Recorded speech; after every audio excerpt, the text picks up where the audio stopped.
honest with you, too, people were too hard on that Clippers guy, man. I'm telling you. For an 80-year-old white guy, that wasn't that bad. All right? Dude, he didn't drop the N-word once. That's unbelievable for an 80-year-old white guy. The N-word should have been carpet bombed through that whole tape. He never said it once. And if you go back and listen to that tape, I'm telling you, go back and listen to it. Other than Instagram, he's pretty fucking liberal. He's like, you can hang out with them, you can have sex with them, just don't promote it on Instagram. It was the weirdest, most compartmentalized, like, racism I ever heard in my life. Something about Instagram, I didn't get it. Other than that, he was wide open. You can make a snowman with them, go to a water park, rub your bellies together. Just don't promote it on Instagram. Hey, what about Facebook? I don't give a fuck about Facebook. Keep it off of Instagram. Yeah. Dude, you understand? The guy's 80 years old. Do the math. This dude was born in 1934. That's 13 years before Jackie Robinson broke the color barrier. First 12 and a half years of this guy's life, he watched all-white baseball, and it was fine. First 12 and a half years. Up next, Whitey Willoughby. There's a line shot out to Peter Peckerwood. What a catch! Unbelievable into Chris Cracker. What a great day. What a great day for a ball game. White baseball, white players. Dude, his parents were part of the generation that finished off the genocide of the Native Americans. All right? That's who taught him his ABCs. Telling you, you can live too long. You can live too long. I'm telling you. You wear out your welcome.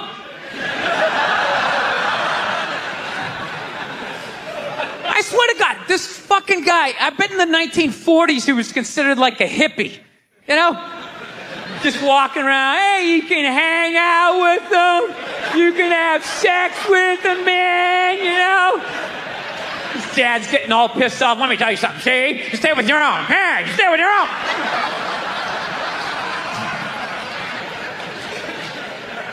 We realized that, I don't know, we always fight about the television, so I'm like, well, what about documentaries? Why don't we just tape something we both like? We both love documentaries. They're fun, right? You watch them, you learn something, you repeat it at a party, people think you read. So I tape, first one I tape is on Elvis Presley. So I sit down and I'm watching this documentary as a white dude, which is what I am. I'm looking out my white head, watching this white shit. It's coming back into my white eyes, getting whiter by the fucking second. Right? Now my wife, on the other hand, she's black, right? So she starts watching this shit as a black person, right? And she's seeing all the racism, obviously, that I'm seeing, but she was catching all this subtle shit that I was too white to see, but I knew I was missing it, because I just kept hearing her huffing and puffing, just sitting next to me being like, and I'm just sitting there like, okay, somebody did something. I don't know what just happened, but I don't think that was good. So right when I didn't think it could get any worse, it could get any more uncomfortable between the two of us, this fucking white dude comes on who evidently discovered Elvis.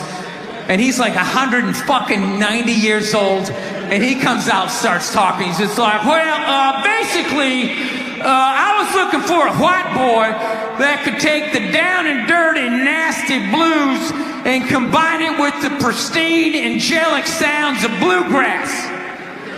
Yeah, that's what he was doing. He was suddenly putting black shit down here while he was propping up the white shit. You know, the down and dirty, daddy not sticking around, drug-infested neighborhood blues with the Jesus as white as me, hair the color of the sun, angelic bluegrass playing music, right? So at this point, my wife has like fucking steam coming out of her ears.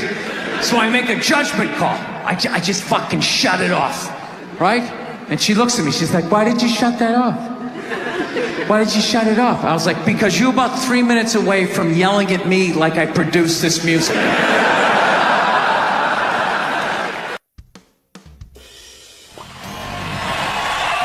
right, thank you. Thank you very much.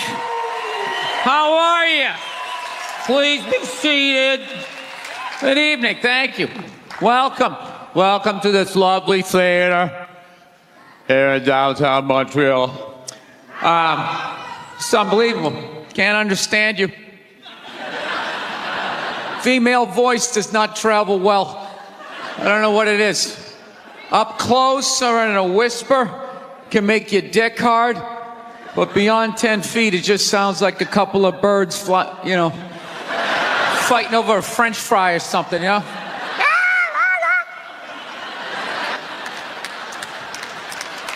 There you go. That's how we start. Nobody's coming out of the gate. I'm sick of Obama's wife. Yeah. Just running her. This isn't some Democrat, Republican shit. This is just in general. Just running her yap. It's just like, shut up. You know? You weren't elected. You know, your husband isn't running a lemonade stand. He's running the country. No, generally speaking, first ladies, they've been out of line for a good 25, 30 years. They think for some reason that their husband has the job, that now they should be chiming in like they know some shit. You know? Dude, if you had a leak at your house and you called the plumber and the plumber comes in and he starts fixing it, what would you do if 5 seconds later his wife, who isn't a plumber, comes walking in? Well, I think we should run it over here. It's like, shut up. Just because you're fucking the plumber doesn't mean you understand plumbing. Okay? Now, this is all like my fears because they're trying to tell us down south here that like they're starting to like gear up for Hillary Clinton to be running for president, saying like, I think that would be a good thing. Yeah, people clapping. What is that based on? Based on what? I don't get how she became a senator. That's shocking to you? She went from never holding political office to immediately being a senator. Why? Because she was fucking the president? Should Tom Brady's wife be the next quarterback of the Rams? Does he have some sort of magical powers? Like you suck at sports? I couldn't throw it all. And then he fucked me and I just picked up this ball and I was just lacing it in there. It was incredible.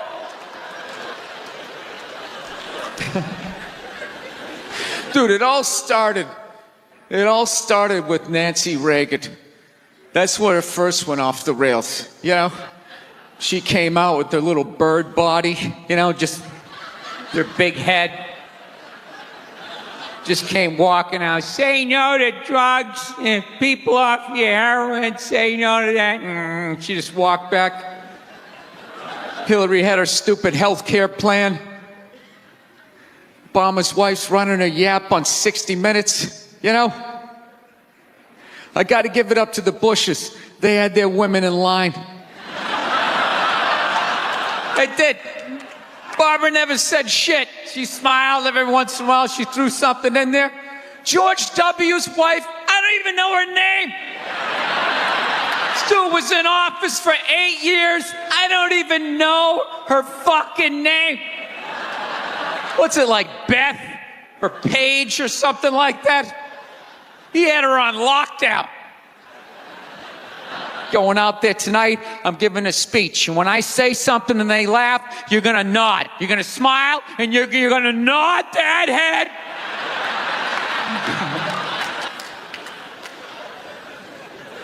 Is this how it's going to be? Really? Do you think like me saying this is somehow going to affect? She's still going to win. Listen, let me ask you this question. Do you think that a woman being president is going to affect anything? Do you? Oh, do you? What are they going to do? What are they going to do? What the fuck is she going to do? Do you know what the president makes? The president makes $400,000 a year. That's it. He's supposed to keep bankers in line that get like $100 million bonuses. I'll tell you, if you really want, nothing's going to change, okay? Black, white, dick, or clam. It doesn't make a bit of difference. Nothing is going to change until somebody's got the balls to start a group, go over the wall of one of these gated communities, and you start slitting some throats. And not just random throats, the right throats. You got to climb up a tree, be up there with your scope, knowing that in 11 fucking minutes your life is going to end, right? And take out many of those people as you can. Yeah. Other than that, it's just going to be a pair of tits saying the same shit to you. I'm staying in a hotel, everybody.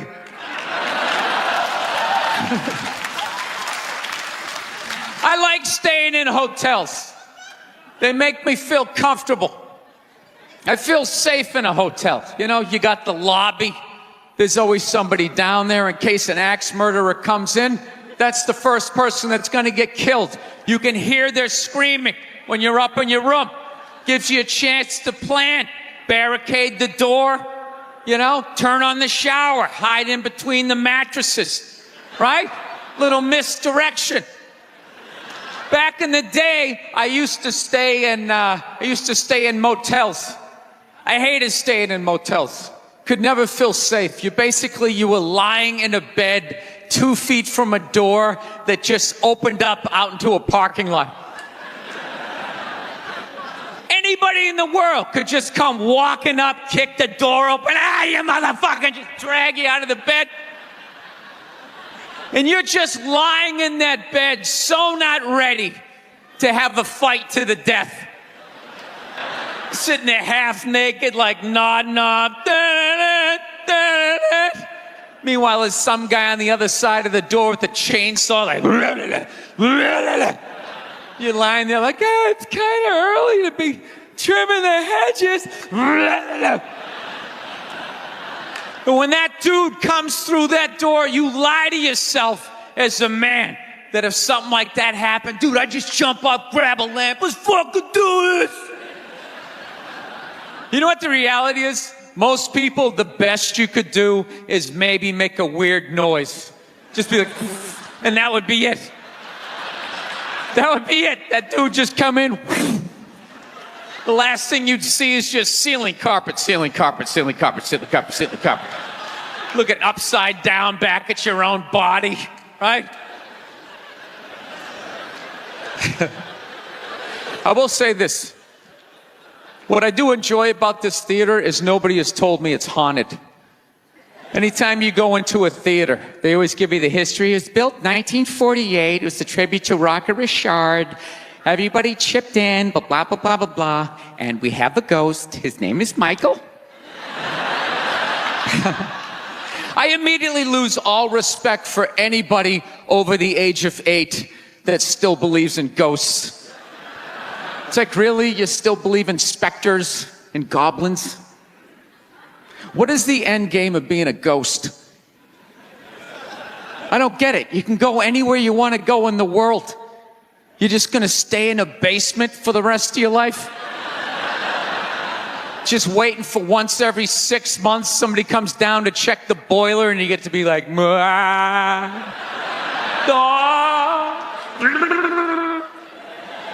Why wouldn't you go somewhere? Dude, I'd fly right to Washington, D.C., fly right into the CIA building, just start sitting in on meetings. Like, these guys are out of their fucking minds. Fly to the Super Bowl, go right into the huddle. I always wondered what they talked about. I'm not saying these people are right, and I'm not saying that I'm right. I know I'm a fucking moron, you know? But that Duck Dynasty guy, I know what he said was wrong, but I don't get the shock. He said that homophobic stuff, and people are like, can you believe? Can you believe it? Yeah, I totally can believe it. If I was in Vegas, I would have put 90% of my shit on that he was going to say it. I'd give him a 10% benefit of the doubt, just in case. Are you seriously shocked some redneck with a beard down to his dick, sitting in a boat in the middle of a swamp, shooting varmints? Like, what did you think he thought? Did you think he had, like, some progressive ideas on same-sex marriage? Yeah. Didn't he think exactly what you thought? He thought, you know? I think all of that shit comes from the church. They just fucking brainwash you. You know? You come down, don't clap. I don't read. Follow someone else.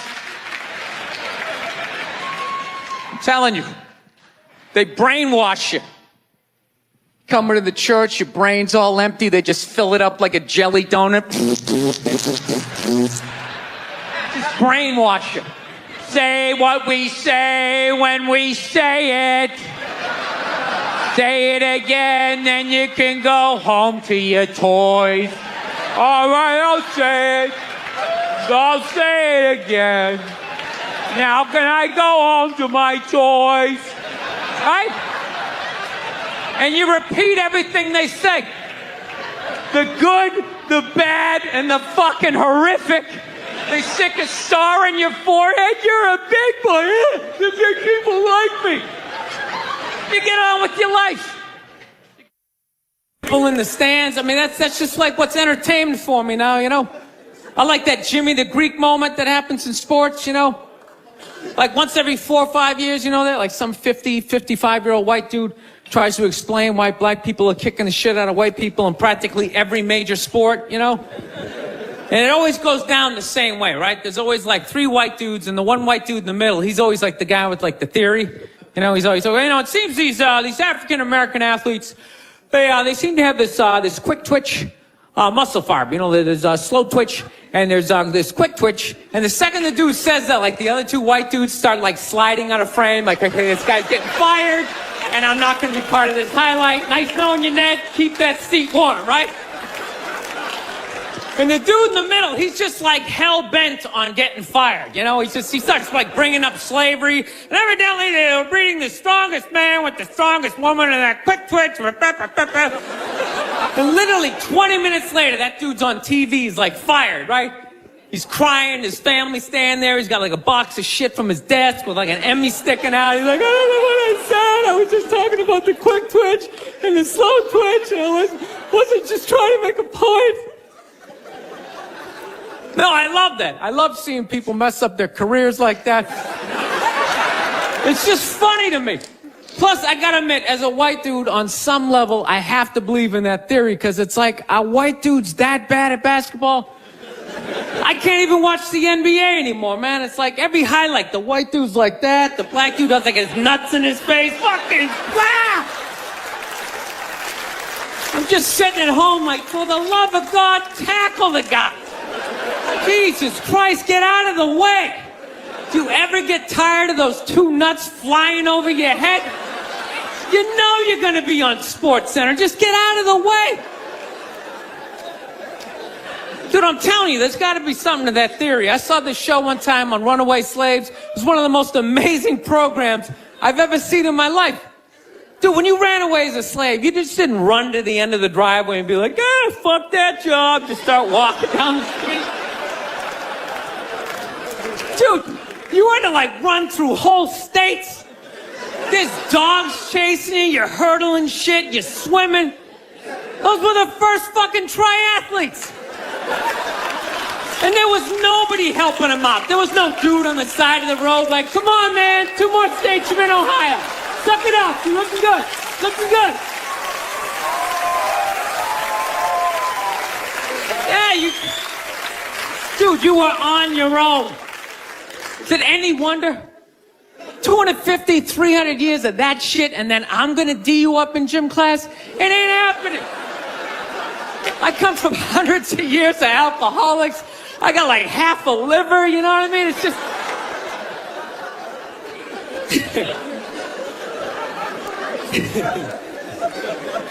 You know what's funny to me about that stuff? You can't even like, you know, I obviously know that theory's crazy, but it's just like, you can't even bring up how well black people are doing in sports. Everybody gets all weird about it, which I don't understand, because it's like a compliment, you know? Like, feel how weird it is right now. You know, I just brought that shit up off something. I'm saying something good, right? I saw a coach get in trouble for that shit. Like, his team was like 0-6 or something. They just couldn't win, and every week the press was just getting on him more and more and more, right? And the dude, he was just like flustered, and he had like a moment of honesty. They were like, why can't you guys win a game? He's like, oh, you know, the offense isn't getting it done, you know, defense, you know, too slow, and it just run out. Tell him, we gotta get some more black guys on this team, because I'm telling you, it's just not... And immediately, everybody's like, what? Everyone started freaking out like they had no idea what this dude was talking about. It's like, are you watching Sports Center? Or do you see the Olympics? Like, I love the 100-meter dash, right? There's always like 9 black dudes and that one token white guy in like lane 8. And I'm just sitting there going, come on, man, one time. Just one time, just win the bronze, just do what you gotta do. The white dude always stays with him till like the first turn, then he like fucking blows out his hammy. Those other 8 black dudes are like, where's that white dude the next Olympics? He's like up in the broadcast booth, his career's over. He's like a commentator. Yeah, it's gonna be a great race. Still can't feel my fucking toes, but I'm telling you. No, I don't get it.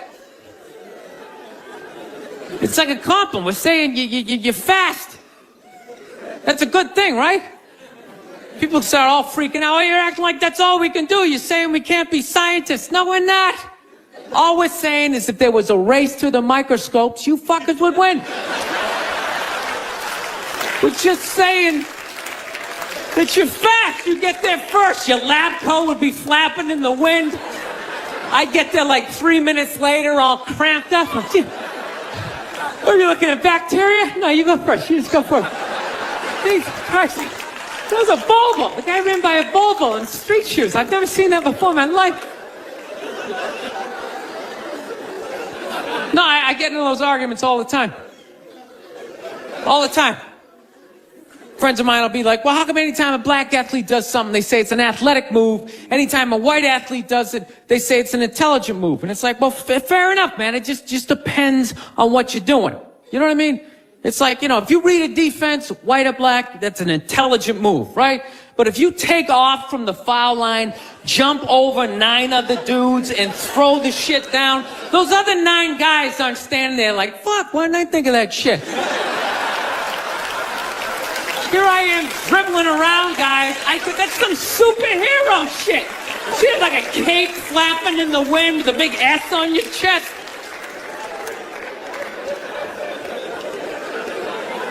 I'm telling you, man, that's the funny thing about Hitler.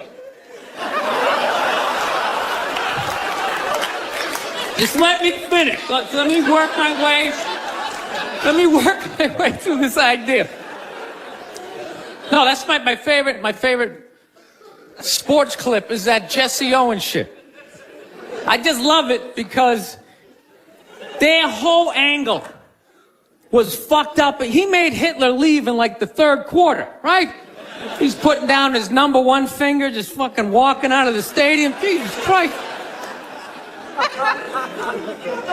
Their whole thing was like, we are going to create a superior race. It's like, dude, I think we accidentally already did that. Yeah, we send a select group of people to the gym every day for a couple 100 years. It's paying dividends. They're fucking dunking on us every day. Dude, how quiet was that limo ride home with Hitler? You know what I'm saying? You know he was talking crazy shit when they were on the way there. They were all amped up. We are going to dominate, Sieg Heil, just going off.